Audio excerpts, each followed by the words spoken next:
안녕하세요. 다양한 산업군에서의 HPC on AWS 웨비나에 오신 여러분을 환영합니다.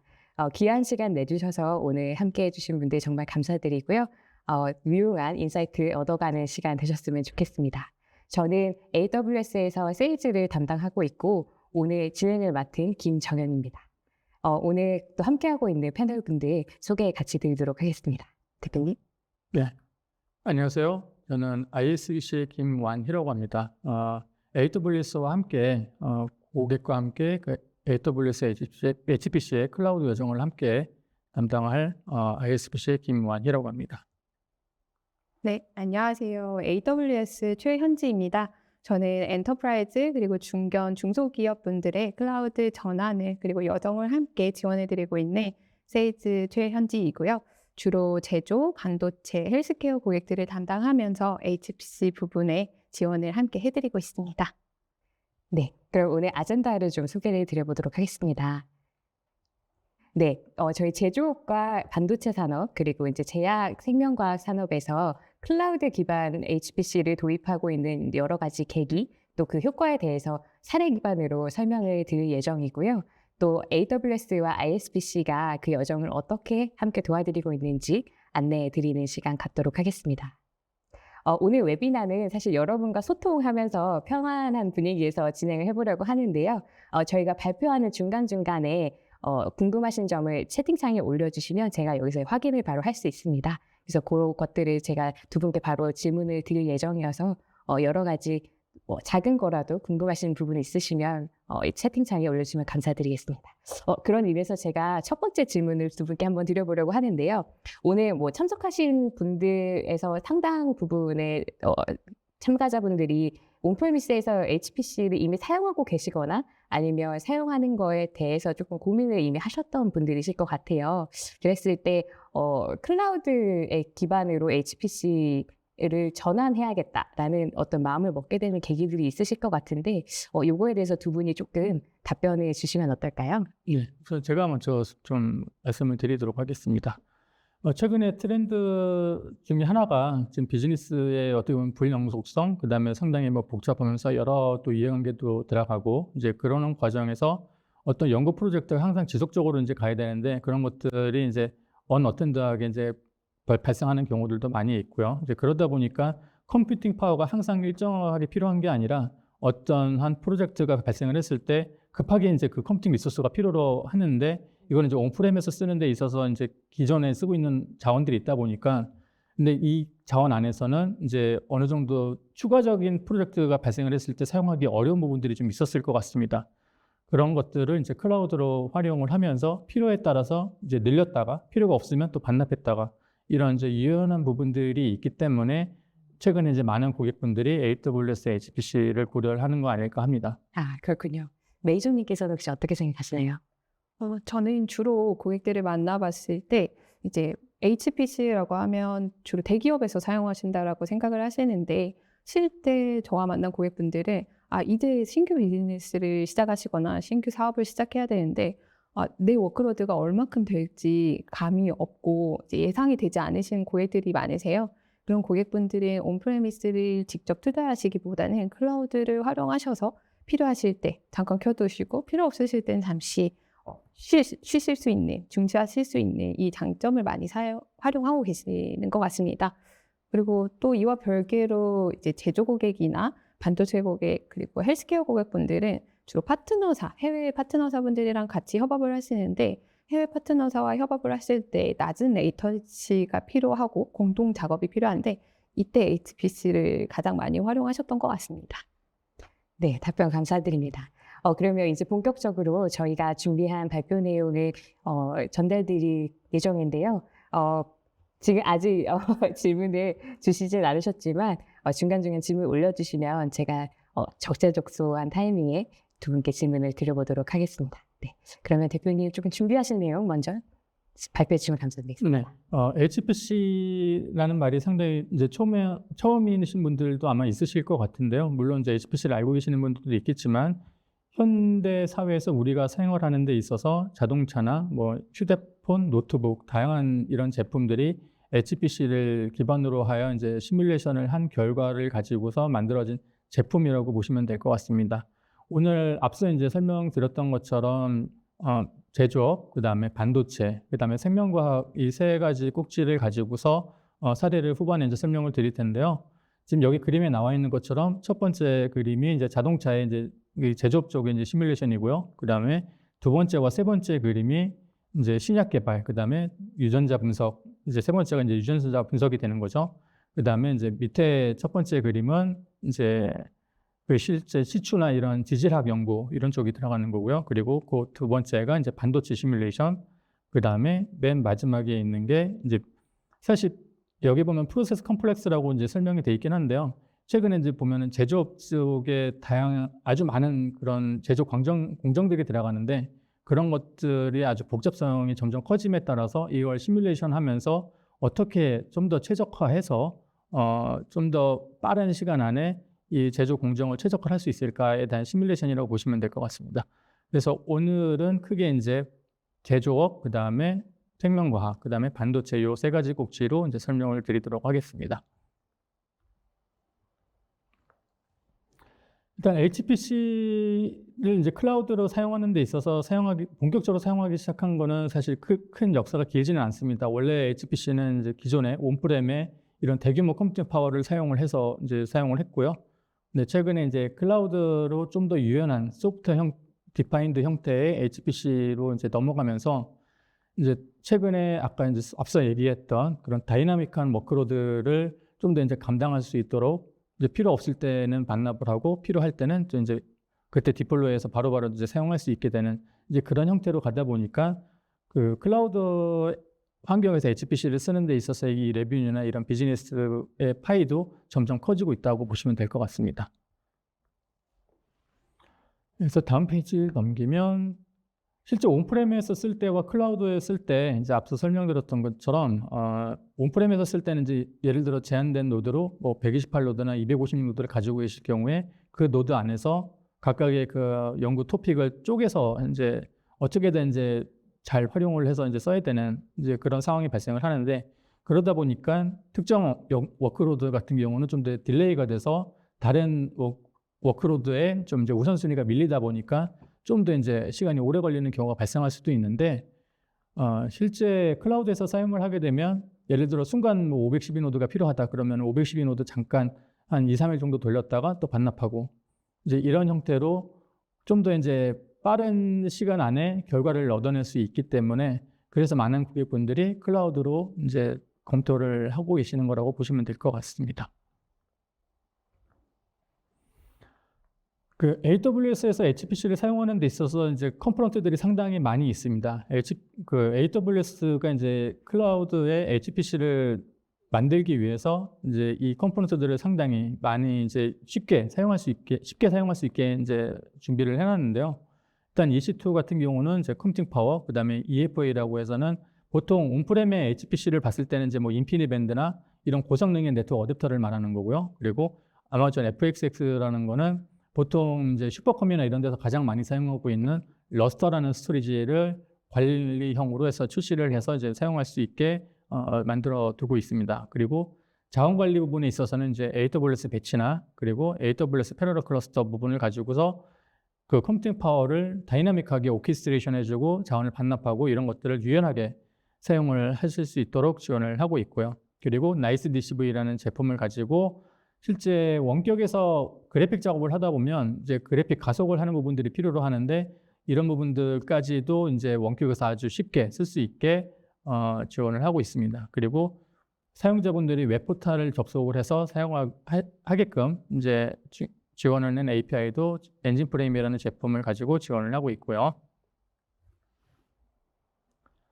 그래서 앞서 설명드렸던 이 AWS에서 다양한 컴포넌트를 가지고 이제 고객사의 IDC와 연계해서 데이터를 어떻게 업로드하고 그다음에 이 네트워크망을 어떻게 보안적인 측면에서 고려를 해서 뭐 VPN이라든지 예를 들면 뭐 IKV나 뭐 이런 좀 고성능의 이런 보안 부분까지도 컨트롤하면서 이제 데이터를 연결을 하고 그리고 이 컴포넌트를 가지고 오케스트레이션하고 그다음에 스케줄링을 하고 이런 부분들을 이제 다이나믹하게 클라우드 환경에서 이제 필요에 따라서 뭐 반납도 하고 추가도 하고 되게 유연하게 이제 사용하실 수 있게 될 수 있을 거라고 이제 말씀을 드릴 수 있을 것 같고요.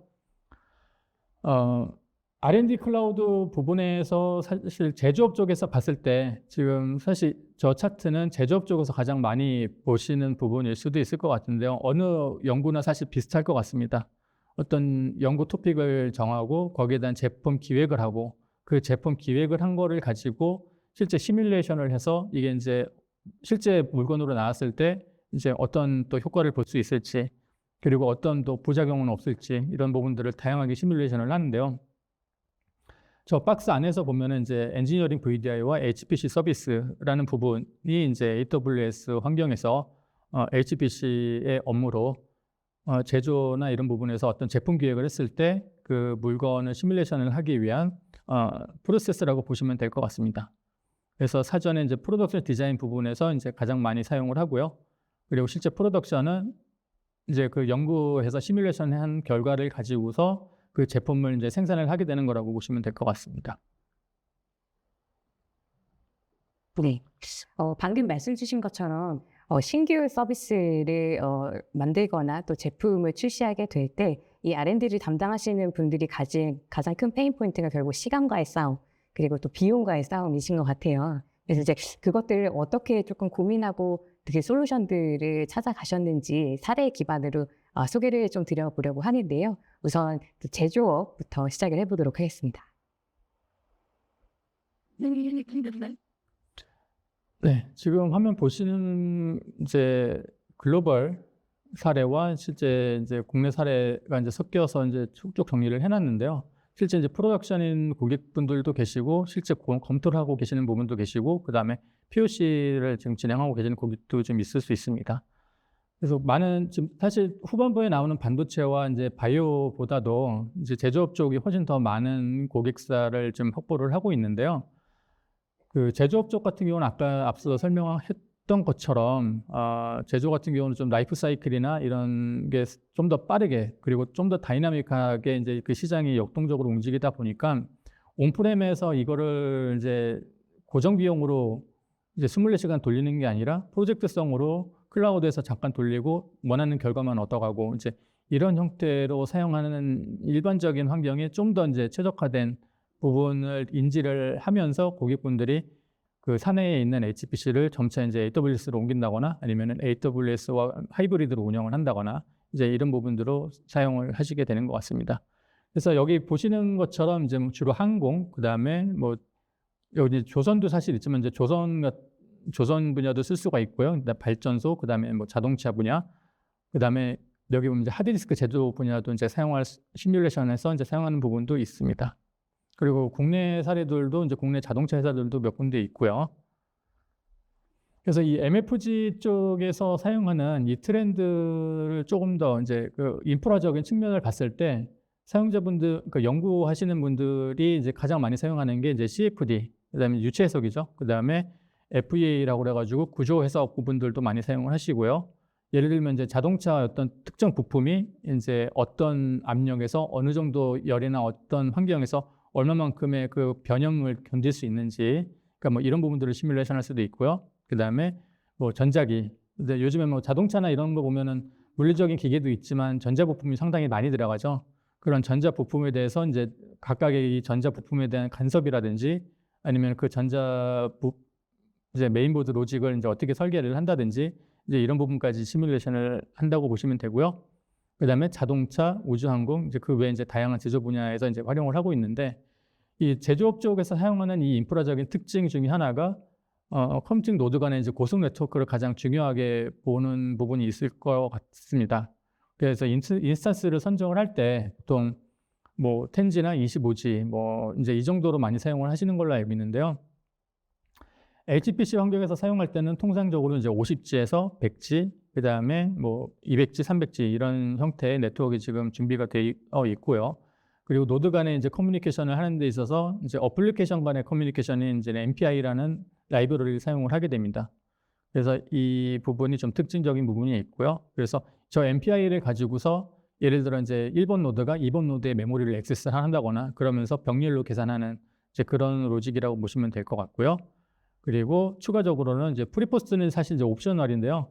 HPC 환경에 이 프리포스트까지 설계까지 같이 이제 타이트하게 묶어가지고 같이 운영을 하실 수도 있고, 아니면은 뭐 프리포스트는 사내 워크 세션에서 하시고, 그리고 솔빙은 컴퓨팅 파워는 AWS에다 올려서 하시고, 이제 이렇게 다이나믹하게 이제 구성을 하실 수도 있을 것 같습니다. 그래서 지금 앞서 이제 설명했던 그 고객사의 이제 여러 군데를 이제 좀 종합해서 주로 이제 스타 CCM을 사용하는 고객들을 좀 서머리 해가지고 정리를 해봤는데요. 스타 CCM으로 이제 유체 분석을 하는 데 있어서 이제 그 어플리케이션들을 AWS 환경에 맞춰서 이제 MPI나 이런 통신 디바이스, 그러니까 EFA나 FA나 이제 이런 부분들이 그 소프트웨어 스택들이 있는데요.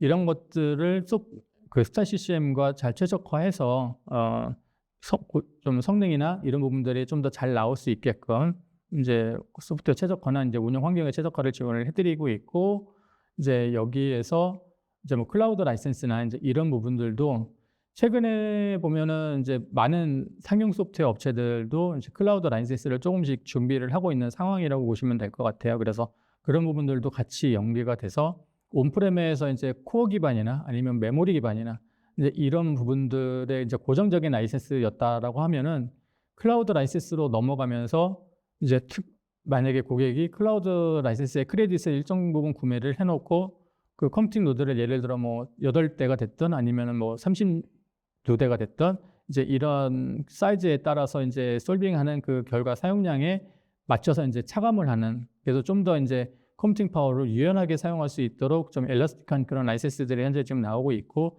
이제 그런 부분들까지 함께 적용을 하면서 이제 고객 입장에서는 좀 더 유연하게 이제 HPC를 운영을 하게 되지 않았을까 합니다. 그래서 실제 석세스 스토리는 이 정도로만 일단 제조적으로는 마무리를 하고요. 다음 페이지 넘어가기 전에 이제 좀 설명을 주시면 될 것 같습니다. 네. 사실 앞서 보여드렸던 이제 공식 레퍼런스 외에도 사실 저희가 최근에 진행된 굉장히 다양한 제조 사례들이 있는 걸로 알고 있는데, 그 중에서도 제조업에서 AI를 도입하기 위해서 또 HPC를 사용하고 계시는 또 사례들이 있는 걸로 알고 있어요. 그 HPC에서 이제 HPC 플러스로 넘어가는 기조다라고 저희는 표현을 하고 있는데, 이 부분에 있어서 조금 직접 진행하셨던 케이스가 있으시죠? 네. HPC를 넘어서 이제 AI 적용까지 융합된 거를 요즘에는 HPC 플러스라고 하는데요. 실제 HPC 플러스는 높은 메모리나 스토리지를 활용해서 AI 알고리즘을 조금 프로세스를 개선하시는 데 사용을 하시곤 하는데요. MFG나 제조 고객분들 중에 LLM 모델을 직접 개발하시거나 모델 자체를 파인튜닝 하시는 분들은 그렇게 많지 않을 수 있습니다. 그런 고객분들은 AI를 HPC를 사용하시면서 클라우드의 성숙도를 조금 높이시고, 그 위에 AI를 최근에 좀 적용하는 트렌드들이 많아지고 있습니다. 예를 들어서 사내 문서를 요약하실 때 디자인 스펙이나 뭐 도면에 IP 문서들을 요약할 때 뭐 Q&A를 하시거나 답변을 받아보실 수 있게 요약 관련된 기능들을 AI 적용을 하고 계시고요. 또는 아시다시피 코드를 짜실 때 조금 초안을 생성해드리는 용도로 아마존 코드 위스퍼러라는 서비스를 통해서 RTL 코드 생성이나 벤치 스크립트를 생성하실 때 활용하시곤 합니다. 또는 뭐 대외 고객 대상으로 어떤 서비스 센터나 그리고 Q&A를 문의하시는 창구가 있으시다면 그때 챗봇으로 AI를 적용도 많이 하고 계십니다. 제너레이티브 AI가 확실히 핫한 만큼 또 굉장히 새로운 사례들이 많이 올라오고 있는데요. 사실 저희 다음 주 목요일과 금요일에 AWS에서 이제 서울 서밋을 또 진행을 하잖아요. 그때 관심 있으신 부분들에 대해서 또 데모로 확인하실 수 있는 부분들이 있어서 이 부분도 가볍게 또 소개를 드리면서 다음 그 반도체 또 업계로 넘어가 보도록 하겠습니다. 네. 일단 반도체 업계로 관련해서 제가 설명드리기 이전에 아까 이제 AI, HPC 플러스 부분에서 잠깐 언급을 주셨는데요. 최근에 이제 많은 제조업 쪽의 이제 시뮬레이션 소프트웨어 이 기업들도 실제 시뮬레이션이나 HPC를 활용해서 이제 나오는 이 결과값을 가지고 실제 머신러닝이나 아니면은 뭔가 이제 뭐 GPT나 이제 이런 부분들을 이제 좀 스터디하는 형태로 해서 실제 뭔가 이제 사용자분들한테 이제 시뮬레이션 할 때 이제 이렇게 시뮬레이션 하시면 좀 좋을 것 같아요라고 해서 이제 가이드까지 줄 수 있는. 그러니까 아직까지는 뭐 이렇게까지 쓰는 사이트는 많지는 않은 걸로 알고 있는데요. 그런 기능들이 점차 이제 확대가 되고 이제 그러면서 이제 이 AI, ML이나 이제 GPT 같은 부분들이 이 해석 소프트웨어와 같이 이제 연계가 돼서 실제 사용하는 날이 이제 멀지 않은 것 같습니다. 네. 반도체 쪽 이제 설명을 드리면은요. 일단 반도체 같은 경우는 실제 제조업이나 이런 쪽보다는 좀 더 그 데이터의 민감도를 생각을 하시는 것 같아요. 이제 그러다 보니까 제조 같은 경우는 좀 빠른 사이클에 좀 빨리빨리 디플로이하고 그 결과를 빨리 좀 얻어가고 이제 그거를 바로 제품을 찍어내야 되고 이제 그런 상황이다 보니까 근데 이제 반도체 같은 경우는 이제 경기에 사이클이 좀 있잖아요. 이제 그러다 보니까 그 영향이 좀 있는 것 같고요. 그리고 그 데이터나 이런 연구 데이터나 이런 것들도 보면은 이게 좀 국가 간의 경쟁도 사실 좀 없지 않아 있기 때문에 이 데이터를 뭔가 퍼블릭에도 올려서 이제 뭔가 이제 쓴다고 그랬을 때 그거에 대한 약간 그 방어 기자 좀 많이 있으신 것 같아요. 이제 그럼에도 불구하고 지금 반도체 쪽도 지금 이런 연구나 이런 시뮬레이션 데이터들도 점점 커지고 있고 이제 그 과정에서 이 클라우드를 활용해서 이제 좀 성공적으로 만들어 나가는 이제 사례가 좀 있는데 이제 그 부분을 설명드리도록 하겠습니다.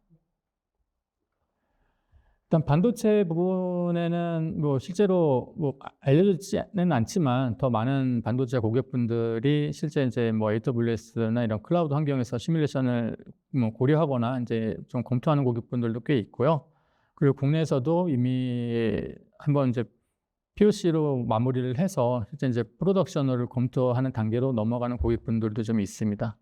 그래서 실제로 반도체는 이제 뭐 패키징 설계, 그다음에 뭐 SoC, 그다음에 뭐 FPGA 이런 다양한 분야의 이제 그런 마켓이 있는데 거기 보면 이제 뭐 IP 디자인, 그다음에 이제 칩 디자인, 그다음에 이제 멀티 패키징 이제 다양한 부분들이 있어요. 근데 이 다양한 부분들의 이 마켓 플레이스에서 사실 EDA 같은 경우는 제조업만큼 소프트웨어가 다양하진 않습니다. 그래서 크게 보면은 이제 뭐 물론 이제 그 알게 모르게 이제 뭐 여러 소프트웨어들이 있긴 하지만 메이저로 플레이하는 이 소프트웨어는 크게 이제 케이던스와 시납식스가 이제 메인이라고 보시면 될 것 같고요. 이 두 개의 소프트웨어를 가지고 이제 고객분들이 설계, 그다음에 IP 디자인, 그다음에 다양한 이제 부분으로 활용을 하고 있습니다.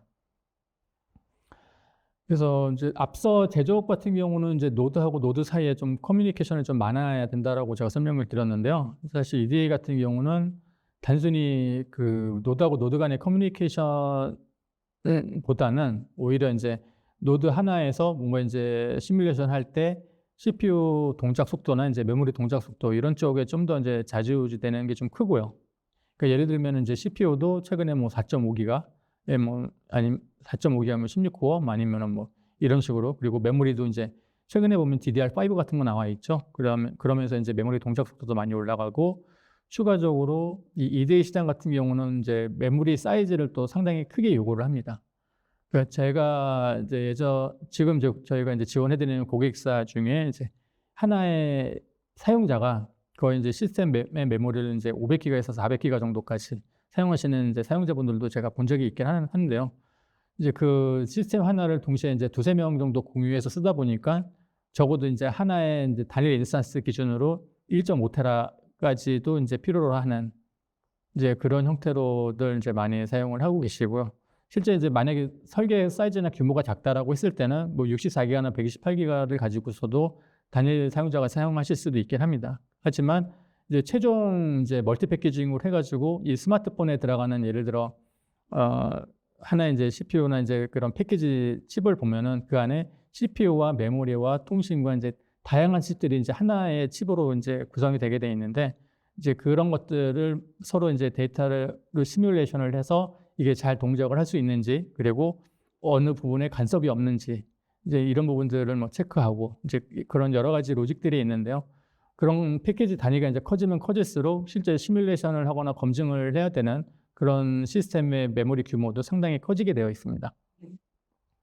그래서 시뮬레이션도 하지만 또 이제 그 반도체 설계할 때 그 설계 디자인도 또 해야 되잖아요. 이제 설계 디자인할 때 이제 프론트엔드 GUI로 사용을 하게 되는데 이 GUI를 아까 이제 매니팩처 같은 경우는 이제 프리포스트라는 영역으로 이제 사용을 했었고요. 근데 그 EDA 같은 경우는 사실 프리포스트라는 용어보다는 그냥 단순 설계 업무 쪽이라고 좀 아마 보는 게 좀 맞을 것 같아요. 그래서 설계해서 이제 나온 결과를 이제 이게 제대로 되는지도 이제 뭐 검증을 한다거나 이제 이런 부분들의 이제 워크 스코프이 되지 않을까 합니다. 그래서 국내도 사실 EDA 쪽에서 이제 테스트를 하거나 좀 성공적으로 POC를 마무리하는 고객사도 좀 있었고 해외에서도 이미 뭐 프로덕션으로 사용하는 고객사들도 있기 때문에 뭐 EDA도 사실 클라우드에서 HPC를 쓰는데 전혀 뭐 문제가 없다라고 보시면 될 것 같고요. 그래서 실제 그 설계 업무 환경, 그 다음에 이런 소프트웨어가 이제 워낙 복잡하다 보니까 그 소프트웨어를 예를 들면 이제 뭐 레드햇 엔터프라이즈 7이나 아니면은 요즘에 이제 8이나 9까지 지금 나와 있는데 이 8 버전이나 9 버전에서 예를 들어 이제 몇몇 그 리눅스의 복잡한 라이브러리들이 있어요. 이제 그런 것들이 이제 상호작용을 해서 어플리케이션이 잘 돌아갈 수 있게끔 그래서 새로운 버전 나올 때마다 이제 이런 복잡한 라이브러리들을 서로 이제 정합성을 맞추고 이제 그렇게 해서 잘 사용할 수 있게끔 이제 그런 부분들을 저희 이제 ISBC 같은 MSP에서 지원을 해드리는 거라고 보시면 될 것 같고요. 그래서 AWS의 그 R&D 클라우드 이제 엔진프레임과 DCV를 통해서 반도체의 설계 작업을 계속 할 수 있는 환경을 제공을 하고요. 그리고 추가로 HPC 부분까지 그래서 시뮬레이션 할 수 있는 부분까지도 연계해서 스케줄러와 연계해서 이제 자원을 좀 더 다이나믹하게 운영을 할 수 있도록 이제 그런 부분들을 지원을 드리고 있습니다. 그래서 이제 최근에 또 했던 사례 중에 하나가 이제 그놈3를 사용을 하셔야 되는데 이제 메이트나 이제 이런 부분들을 이제 GPU 가속이 안 되는 환경이다 보니까 리모트에서 이제 근데 AWS의 DCV를 사용을 하시게 되면 기본적으로 이제 오픈GL이나 이제 DX11 같은 것들을 가속을 할 수가 있습니다. 그래서 그놈3 환경에 이런 뭐 버추소나 아니면은 뭐 케이던스의 이제 여러 가지 소프트웨어들을 좀 더 이제 뭐 로컬까지는 아니지만 로컬 대비 거의 이제 사용하는데 영향이 없는 정도까지도 이제 지금 사용자분들은 이제 편하게 사용하실 수 있게 그 UI나 이제 이런 워크로드를 제공을 하고 있습니다. 네. 저도 사실 반도체 고객분들을 좀 맡고 있는데 데이터 분석 그리고 뭐 MES 마이그레이션을 넘어서 이제 HPC까지 또 반도체 고객분들이 활발하게 리뷰하시거나 또 실질적으로 이제 프로덕션에 사용하시는 경우들을 알고 있는데요. 또 현신님께서 작년에 또 직접 담당하셨던 고객에게 좋은 케이스가 있으셨다고 들었습니다. 네. 제가 담당했던 고객은 이제 칩 설계를 하시는 팹리스 고객이셨는데요. 해당 고객 같은 경우에는 약 한 100명의 엔지니어가 동시에 작업을 하시면서 뭔가 시뮬레이션 해야 되는데 너무 오래 걸려요.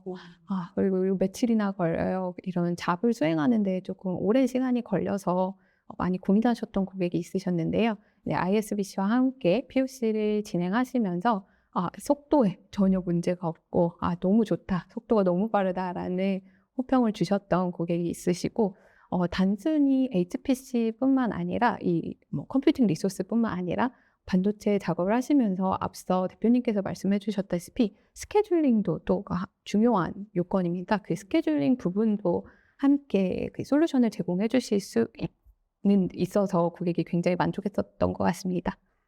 감사합니다.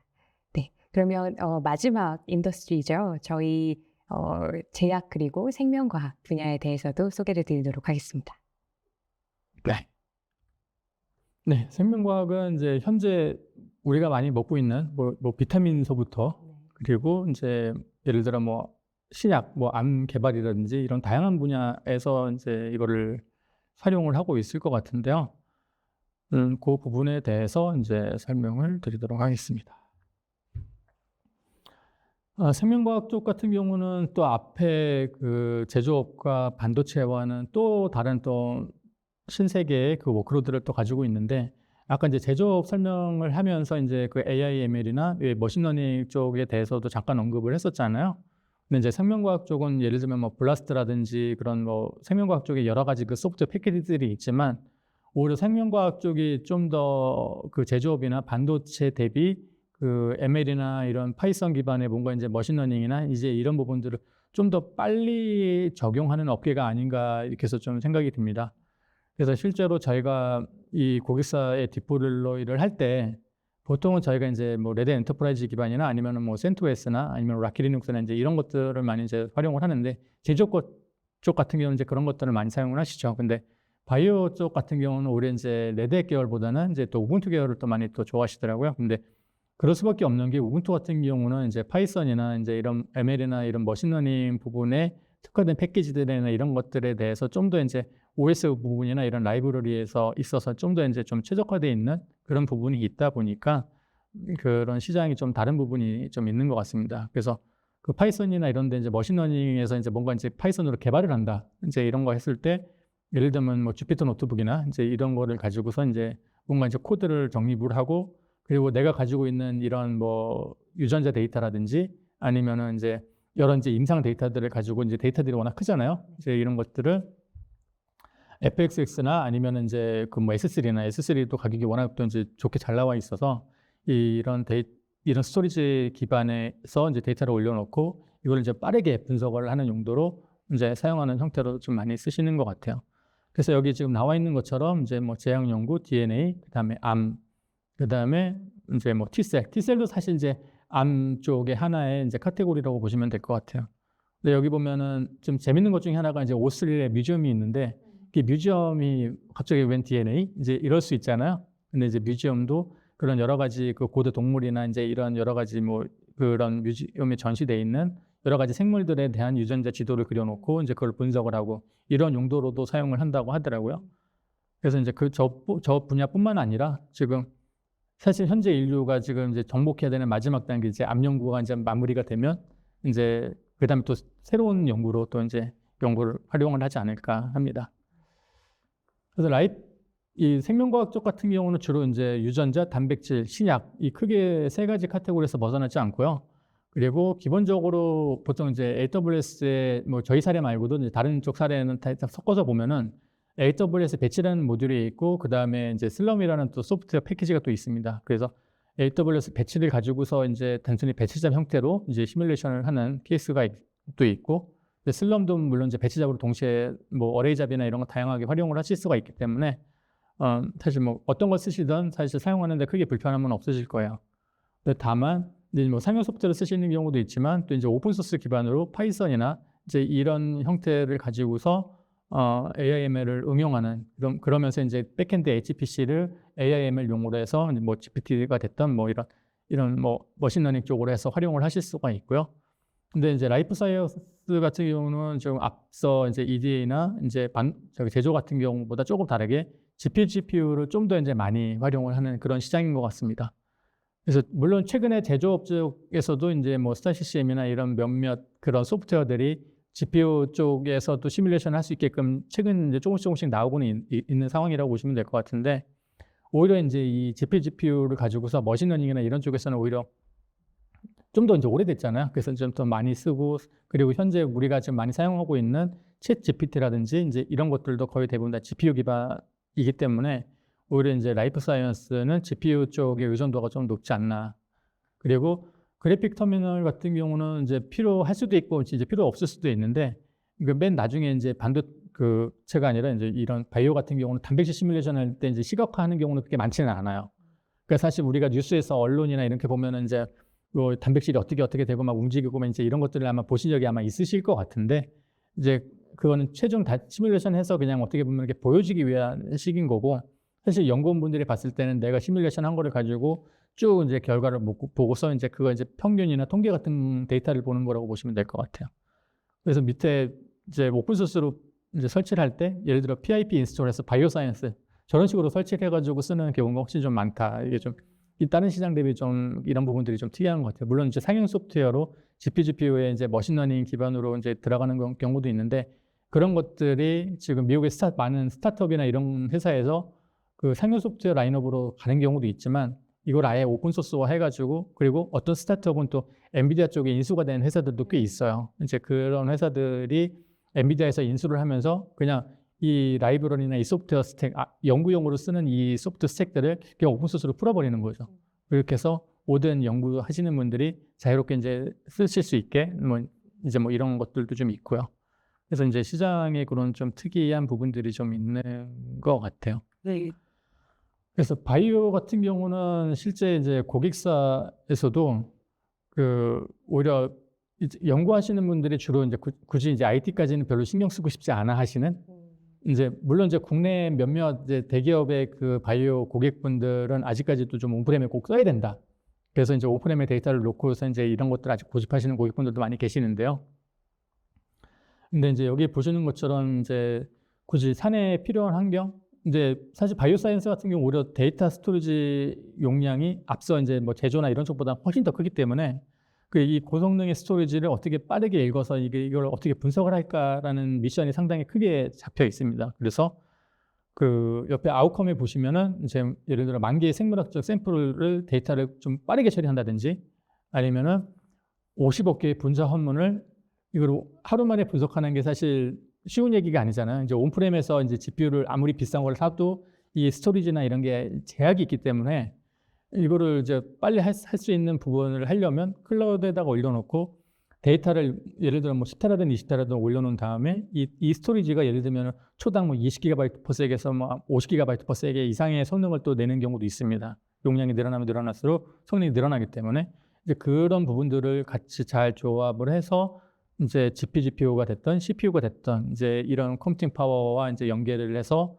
이제 그 분자 화물을 분석을 한다든지, 그리고 이 라이프 사이클이 보면은 아까 초반에 제조업도 마찬가지였지만 이 바이오도 1년 360일 컴퓨팅 파워를 계속 쓰는 게 아니고 이제 어떤 연구 과제가 주어졌을 때 잠깐 쓰고 또 반납하고 이제 이런 게 워낙 많아지다 보니까 굳이 이제 잠깐 쓰고서 이제 이거 뭐 사실 뭐 채굴 목적으로 쓸 것도 아니고 이제 그런 이제 다양하게 이제 쓰는 목적이 아니라 연구 목적으로 쓰기 위해서 잠깐 도입하는 거는 사실 어떻게 보면 예산 낭비가 될 수도 있잖아요. 그래서 최근에 보면 뭐 뒷부분에 이제 설명을 드리긴 하겠지만 그 AWS에서 다양한 그런 또 프라이스 정책들이 또 있어요. 그래서 이 고객분들이 예를 들어 뭐 언제서부터 언제까지 뭐 요거를 쓰겠다라고 해서 이제 구매를 하시면 그 시간 동안에 또 아주 좋은 가격으로 또 쓰실 수 있는 그런 프로그램들도 있고요.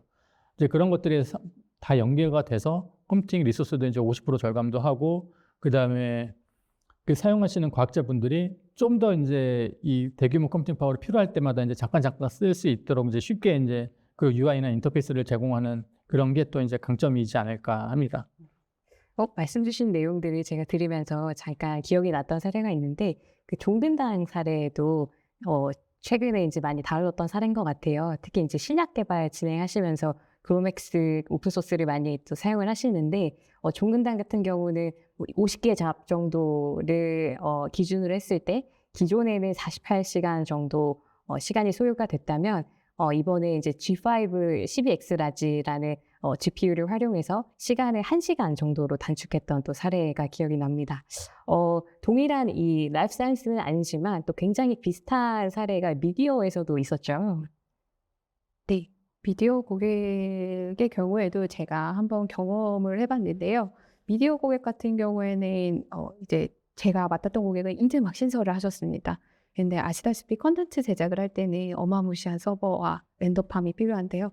그 렌더팜을 초기 투자하실 수 있는 자본력이 사실 조금 부족하셨고, 이게 빠르게 작업을 해서 제출해야 수익을 창출하실 수 있는데, 그 수익 창출을 하실 때 빠른 작업을 하기 위해서 또 초기 자본이 필요하시고, 이런 조금 앞서서 초기 자본 투자에 대한 부담이 가장 크셨는데, 클라우드를 활용하심으로써 이 랜드펌 환경을 AWS에서 구축하셨고, 그 HPC를 아주 잘 돌리셔서 성공적으로 콘텐츠 제작 사업에 이제 자리매김을 하시게 된 고객이 있으세요. 그리고 이 외에도 미디어뿐만 아니라 뭐 광고 제작을 하신다거나 뭐 금융, 그리고 엔지니어링, 뭐 설계 등등 오늘 나오지 않았던 산업군에서도 많이 사용되고 있다는 점을 꼭 말씀드리고 싶습니다. 근데 이런 산업군을 제가 경험해 봤을 때 보이스들은 대부분 앞서 대표님께서 말씀해 주셨다시피 IT 인프라에 그렇게 크게 이렇게 관여하고 싶어 하지 않으세요. 이거 서버 이제 다 리타이어가 된 시점, 이제는 좀 바꿔야 되는 시점이 왔는데 이거를 또 엄청나게 많이 구매하시고 이거를 유지 관리하시는 사람까지 또 채용을 하셔야 되는 부담이 있는데, 이런 부담을 어떻게 줄일까 고민을 하시면서 클라우드도 많이 검토하시게 되고요.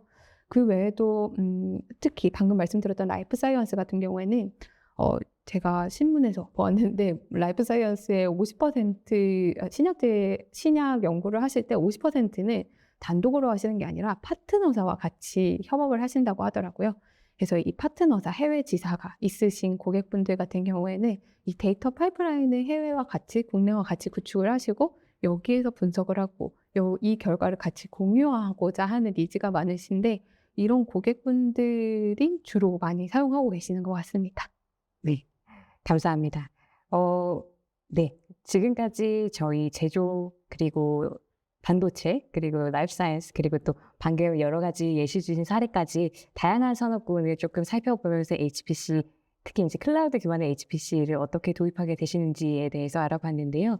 그러면 이 여정이 혹시나 좀 어렵거나 굉장히 비싸진 않을까 걱정하시게 될 것 같아요. 그랬을 때 이 ISPC와 또 AWS가 함께 어떻게 도움을 드릴 수 있는지 또 안내를 드려보도록 하겠습니다. 네. AWS에서 이제 HPC를 활용하시게 되면 이제 앞서 설명드렸던 것처럼 일단 필요에 따라서 이제 자원을 꽤 많이 늘릴 수 있고요. 그리고 사실 AWS에서 HPC를 활용하기 위해서 이제 AWS 자체 내적으로 뭐 네트워크라든지 이런 이제 기존의 전통적인 HPC 인프라와는 조금 다른 또 새로운 또 테크놀로지를 적용을 해가지고 HPC 환경에서 좀 더 이제 사용할 수 있는 편의성이나 이제 이런 부분들을 많이 또 개선한 부분들도 있고 그리고 HPC를 되게 유연하게 구성할 수 있게끔 이제 소프트웨어 디파인드 형태로 운영할 수 있게 만들어 드린 부분이 있다 보니까 이런 부분들이 또 상당히 큰 장점으로 또 다가오실 수 있을 것 같고요. 그리고 이제 추가적으로 저희 같은 이제 ISBC와 이제 MSP 같은 이제 ISBC와 또 협업을 하면서 이제 연구원분들이나 사용자분들이 업무하시는 데 있어서 좀 더 최적화해서 사용하실 수 있도록 이제 지원을 드리고 있습니다. 그래서 저희 ISBC에 대해서 잠깐 소개를 드리자면 저희 ISBC는 지금 10년 이상의 이제 그 엔지니어링 VDI와 HPC 부분에 대해서 이제 컨설팅을 하고 있고요. 그리고 이제 AWS 파트너로서는 거의 이제 4년 차에 지금 접어들고 있습니다.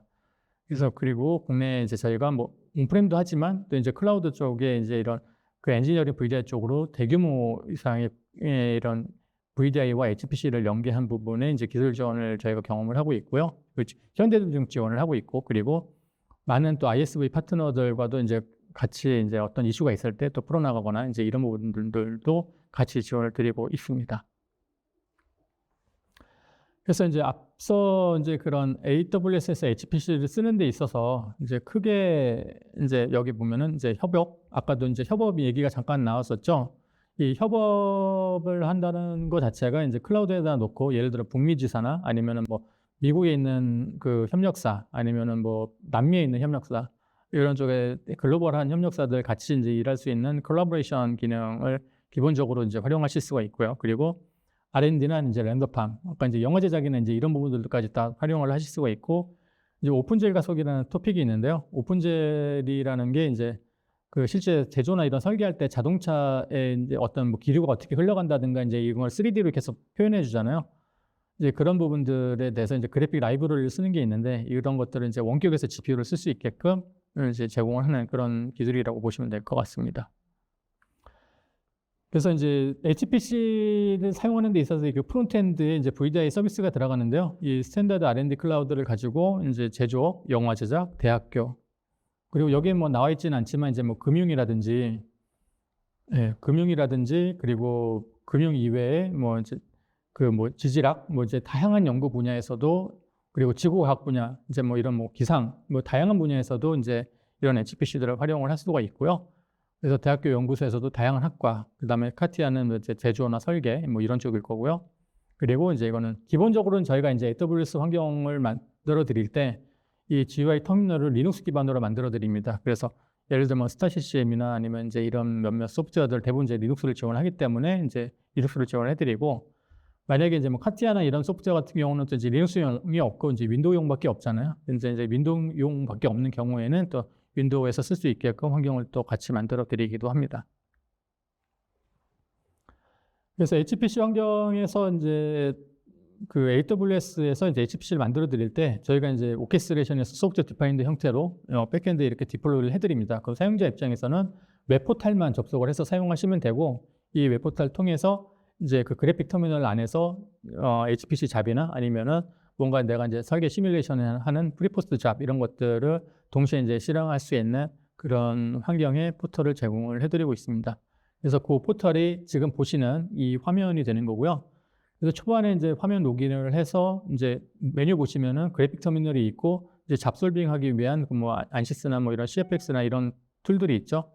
그래서 이제 오른쪽 상단에 보시면은 이제 VDI 터미널로 조그만 썸네일이 보이죠. 저 안에 그래서 이제 그 그래픽 터미널에 처리를 할 수가 있고요. 그리고 오른쪽 하단에가 이제 그 어플리케이션에 내가 접속이 돼서 어떤 인풋 파일을 가지고 시뮬레이션 어떻게 하겠다, 뭐 코어는 얼마 쓰겠다 이런지 이런 것들을 웹 포털에서 이제 유연하게 하실 수도 있고요.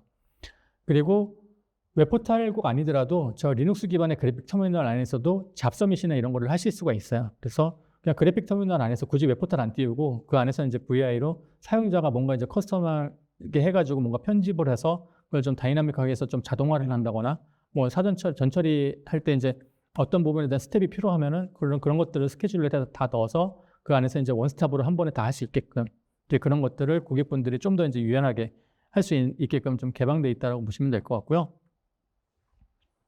그래서 앞서 이제 프리포스트하고 이제 HPC하고 계속 이제 제가 설명을 드리는데요. 기본적으로 중소기업의 많은 고객분들 같은 경우는 HPC를 보유한 고객도 있지만 또 안 보유하지 않은 고객들이 더 많으실 것 같아요.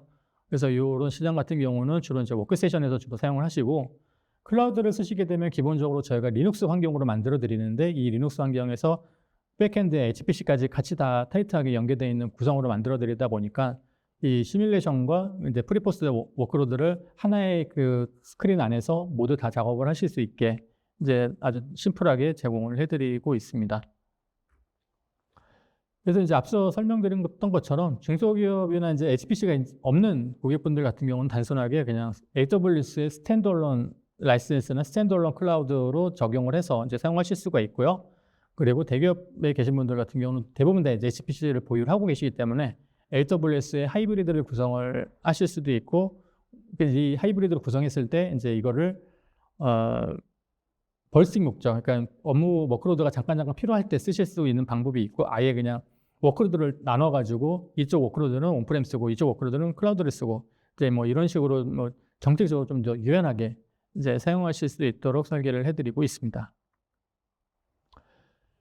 그래서 저희 홈페이지와 그다음에 지금 이제 제가 설명드렸던 이 제품에 대한 데모가 아마 좀 궁금하실 것 같은데요. 시간 관계상 이 데모는 이제 이 영상에서 보여드리기는 좀 쉽지는 않을 것 같고요.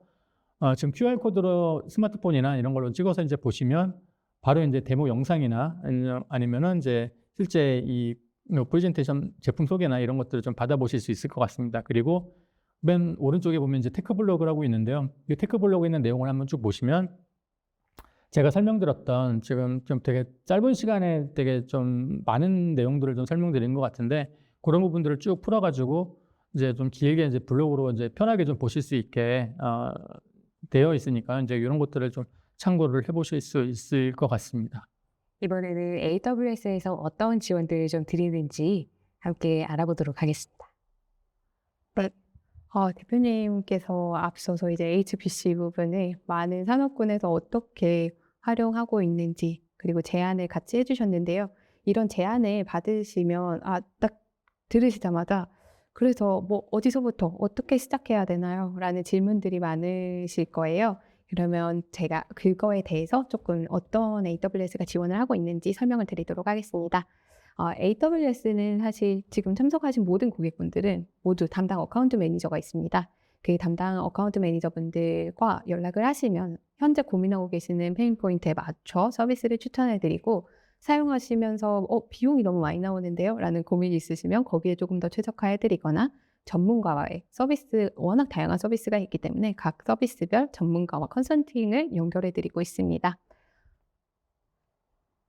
또한 지금 들으시면서 왜 내가 다 모르는 거지? 혹은 뭐 어디서부터 어떻게 해야 돼? 라는 생각이 있으실 텐데 동일하게 화면에 나와 있듯이 고객분들은 서비스를 어떻게 도입해야 되는지, 동종업계는 도대체 어떻게 사용하고 있는지, 안정적이면서 효율적이고 또 가장 걱정하시는 보안적으로 사용하는 방법을 모두들 궁금해하고 계십니다. 그래서 이런 질문들을 과감하게 저희 담당 어카운트 매니저분들한테 연락을 주시면 되고요. 이런 고객분들을 위해서 저희가 AWS에서는 크게 네 가지로 지원을 해드리고 있습니다. 첫 번째로는 AWS에서 전문 개발자들이 만든 실습 리소스를 제공해서 직접 따라해보고 문제를 해결해볼 수 있는 워크숍을 제공하고 있고요. 클라우드 기초부터 심화까지 온오프라인 세션을 다양한 이름으로 그리고 또 다양한 형태로 전달하고 있고요. 계정을 만드신 후에 서비스별로 지정된 한도 내에서 무료로 사용해 보실 수 있는 비용 지원을 해드리고 있고요. 그리고 사용하시면서 아키텍처의 개선을 통한 비용 최적화 상담도 함께 도와드리고 있습니다. 이외에도 AWS 전문가와 함께 상담할 수 있는 Meet the Expert라는 프로그램을 활용해 보시면 좋을 것 같습니다. 하지만 저에게 가장 중요한 건 비용이죠. 비용 부분을 조금 더 상세하게 설명드리겠습니다. 초기 기술 검증을 위해서 POC를 진행을 하시게 되는데요. 제 고객 같은 경우에는 그 온프라임 서버가 좀 리타이어 되기 시점 한 3개월에서 6개월, 길게는 1년 전부터 테스트를 해보시는데요. 이런 POC 과정에 있어 1년 워크로드 중 1개월 사용량을 초기에 지급해드리기 때문에 테스트를 조금 더 편하게 그리고 쉽게 접근해 보실 수 있을 것 같습니다. 그리고 또한 중견기업분들은 12개월간 최대 83,500달러, 하나로는 약 1억 원이 넘더라고요. 1억 원 이상을 지원받으실 수 있는 AWS 리프트 프로그램이 있습니다. 사용량이 늘수록 지급하는 방식이기 때문에 큰 워크로드를 가지신 분들도 걱정하시지 않으시고 신청하신 후 조금 더 효율적으로 활용해 보실 수 있을 것 같습니다. 이외에도 마이그레이션을 앞두신 고객분들에는 마이그레이션 이전 진단, 경험, 대규모 이관 등 이용을 하실 때 사용 금액에 맞춰서 할인율을 지원해드리고 있고요. 그래서 오늘은 HPC를 설명드렸는데 HPC에 대해서 AWS는 도대체 무엇을 지원하냐라는 질문이 있으실 텐데요. 아마존 저희가 제공하고 있는 가상 인스턴스 유명한 아마존 EC2는 각 사용 사례에 맞게 최적화된 다양한 인스턴스형을 제공합니다. HPC는 고객이 사용하는 만큼 CPU, 메모리, 스토리지, 네트워킹이 워낙 다양한데 이 다양한 조합을 모두 다 구성을 해놨고 HPC에 가장 최적화된 인스턴스도 제공함으로써 어플리케이션에 따라서 적합한 리소스를 조합해서 사용하실 수 있습니다. 여기서 제가 좀 궁금한 점이 있는데 대표님 주로 반도체 오늘 소개해 주신 업계에서는 어떤 인스턴스를 주로 사용하시나요? 주로 이제 제조 같은 경우는 지금 여기 C4나 C5가 있는데 현재는 지금 C7까지 나와 있습니다. 그래서 제조 쪽에서는 C7을 가장 많이 사용을 하시고요. 그다음에 반도체 같은 경우는 이제 C7도 물론 사용하시는 부분도 있지만 오히려 이제 R 시리즈, 이제 R7이나 이제 R7i 이제 이런 것들을 좀 활용을 많이 하시는 것 같아요. X나.